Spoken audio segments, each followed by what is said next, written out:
Well, Daniel Birdsong is a professor of political science at the University of Dayton. Professor Birdsong, I want to move on to something that's of concern to many Canadians, a growing sense that Donald Trump will go beyond the bluff and bluster and actually pull the United States out of the NAFTA trade agreement.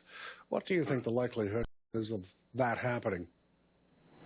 With Trump, he's always uncertain, but right now it's split in the United States with public opinion on whether or not NAFTA is a good thing or a bad thing. So I don't think you're going to see anybody pull out completely. Where he has any wiggle room in negotiations, that's probably the only place that it's going to change, if at all.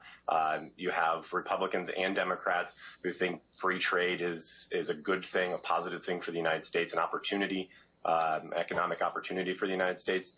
A lot of the NAFTA talk it seems to dominate from the side of Mexico rather than anything dealing with all three of the countries.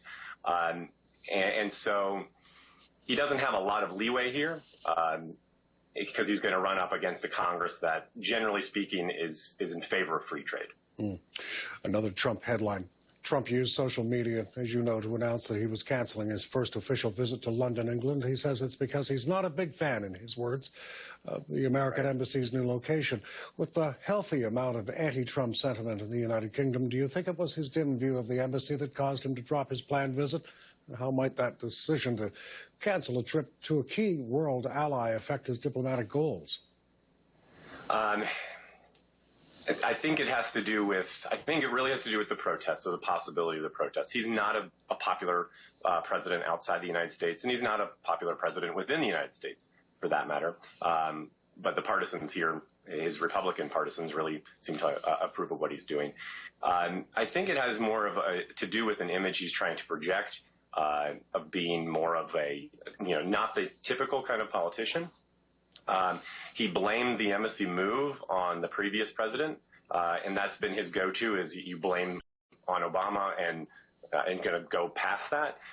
Which Professor, by the way, was a mistake on Donald Trump's part, because this was a move that was instigated by George W. Bush.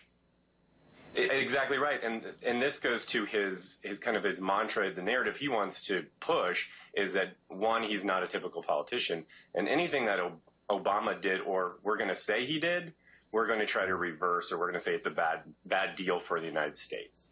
Which gets us to the final question. Mental fitness and the coarse language attributed to Trump during an Oval Office meeting about immigration. Have you come to any form of conclusion about the president's mental fitness to remain in office?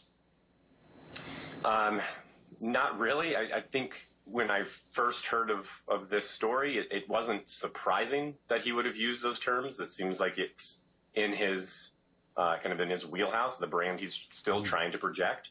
At the same time, I think most Americans, when they hear this, really are kind of appalled that someone would do that today, right? The coarse language has been used by presidents in the past in private meetings. Yeah. Richard Nixon famously. Yeah, so it's not unprecedented, but you would think today we have a better sense of who we are and what we want to project, and so those words wouldn't be used.